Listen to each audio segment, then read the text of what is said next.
तो सादर प्रणाम। मुझे क्षमा करें, मैं थोड़ी देर हो गई मुझे आने में, क्योंकि ये जो क्रिमेशन का कार्यक्रम था थोड़ा लेट हुआ, तो इसकी वजह से मुझे भी आने में लेट हुआ। यहाँ से कुछ दूरी पे था, 30-35 किलोमीटर, 50 किलोमीटर तकरीबन। एनीवेज, तो हमारा अभी तक मुझे मालूम नहीं आपने क्या चर्चा की, लेकिन जो मेरी मन की बात है मैं आपको बताना चाहता हूँ कि अभी वीरेंद्र सिंह सर और हम लोग, हमें मंत्री जी ने, आप जानते हैं कि थर्सडे को सुबह सुबह फोन करके मैसेज आया उनके पीएस का कि मंत्री जी कल आपसे मिलना चाहते हैं।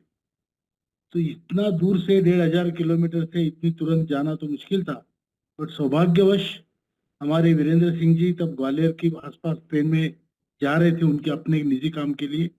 हमने उनको बोला अपने काम छोड़ो, सीधा दिल्ली पहुंचो। मैं यहाँ से दौड़ के गया नागपुर से। मैं आधी रात में सस्ती फ्लाइट मिली, तो उससे हम पहुंचे, मीटिंग हुई। आपको मैं बताना चाहता हूं कि ये मीटिंग मंत्री जी ने खुद बुलाई थी, हमको बुलाया था, समय दिया, बहुत देर तक बात की, और उन्होंने ये कहा कि मैं आप लोगों की परेशानियां समझता हूं और आप लोग निश्चिंत रहे, आपका काम मैं कर रहा हूं। उन्होंने ये भी कहा कि राउत जी आप अपने लोगों को बताइए जाके कि आपका काम हो रहा है और जल्दी होगा। तो हमने उनसे पूछा, सर अगर इतनी बात आप कह रहे हैं हमसे, तो ये भी बता दीजिए कि कब होगा। तो बोले वो बताना मेरा बताना उचित नहीं होगा, मैं नहीं बता सकता, लेकिन ये काम बहुत जल्दी होगा, ये उन्होंने आश्वस्त किया। अभी और उन्होंने कहा कि मैं जानता हूं आप लोगों ने बहुत कुछ किया है, आप लोगों की जो जो एक्टिविटीज है उन सब से मैं वाकिफ हूँ, और आप जाइए, बिंदास होके जाइए और बोलिए लोगों को कि आपका काम हो रहा है। तो उस मीटिंग के तुरंत बाद हम फिर गाड़ी पे बैठ गए और वापस आ गए। अभी फिर से मैं और राजावत जी और एक दो लोग हम दिल्ली जाने की सोच रहे हैं। मंडे को कल निकलेंगे, परसों पहुंचेंगे। वहां फिर हम कोई मतलब मुलाकातें करने की कोशिश करेंगे, कुछ इसमें बढ़ावा हो इसकी कोशिश करेंगे, जल्दी से जल्दी हमारी तरफ ध्यान हो, इसके लिए हम दरवाजे पे बैठेंगे जाके लोगों के। तो आपको मैं बताना चाहता हूं कि हमारा काम निश्चित हो रहा है, उसमें कोई दो राय नहीं, लेकिन इसका मतलब ये नहीं कि हमारा आंदोलन रुक गया है।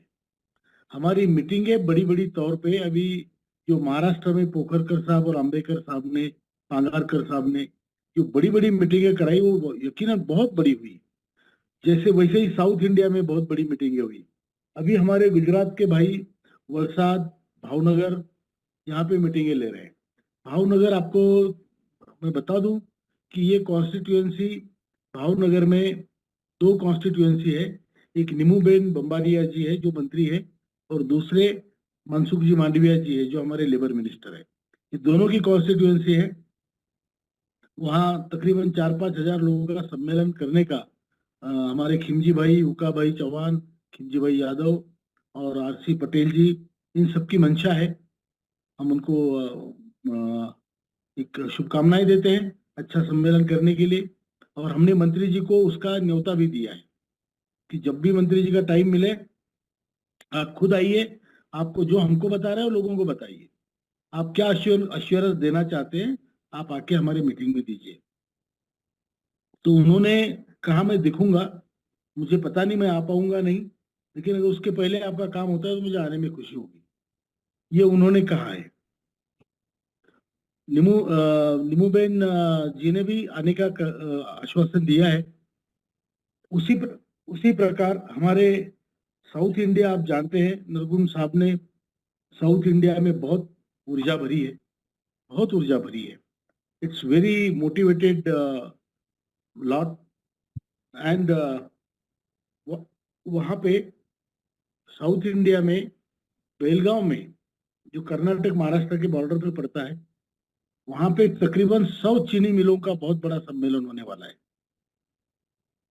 हम अपने प्रयत्न नहीं रोक रहे हैं, प्रयत्न हमारे बिल्कुल जारी रहेंगे। वहां पे तकरीबन 100 चीनी मिलों का, जो महाराष्ट्र और कर्नाटक के बॉर्डर में है, वहां पर बहुत बड़ा सम्मेलन होगा। उसके बाद ओडिशा में भी सम्मेलन होगा बहुत बड़ा, विशाखापट्टनम में होगा, और भी कई जगह तैयारियां चल रही है। लोनावला में अभी 19 मार्च को मुझे बताया गया कि बहुत बड़ा सम्मेलन कर रहे हैं। आज ही बताया मुझे अम्बेकर साहब ने। अभी सिंह साहब से तो मैंने बात भी नहीं की उस बारे में, लेकिन आपको बता दूं। तो हर जगह काम चल रहा है, आप निराश मत होना। ये यूट्यूब देख के कोई कुछ बोलता है, कोई कुछ बोलता है, बिल्कुल निराश मत होना। आपका काम हो रहा है, लेकिन हमारा जो संगठन का, हमने आंदोलन तो ज्यादातर स्थगित किए हैं मंत्री के कहने पे, लेकिन बुल्ढाना का आंदोलन चल रहा है, बराबर चल रहा है। 50 सैकड़ों लोग वहां पे आते हैं, बैठते हैं, अनशन करते हैं, दिन में रात में लोग वहीं वहीं पे सोते हैं। तो ये अनशन हमारा दिन रात चल रहा है। दिन रात हमारा हर दिन हमारा मेमोरेंडम गवर्नमेंट ऑफ इंडिया को, प्राइम मिनिस्टर को, फाइनेंस मिनिस्टर को जाता है, और दिल्ली भी जाके हम लोग वहां पे भी कोशिशें जारी है हमारी।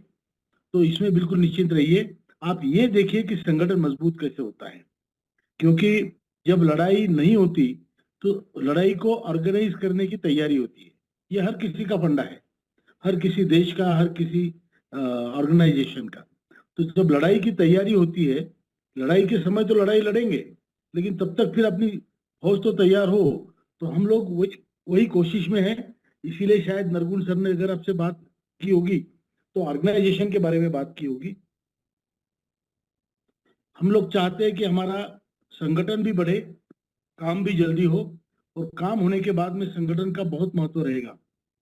किसी का काम नहीं हुआ, किसी पे अन्याय हुआ, संगठन ही आपके काम आएगा। तो इतना ही कहना चाहता हूँ। आप सबको बहुत बहुत शुभकामनाएं।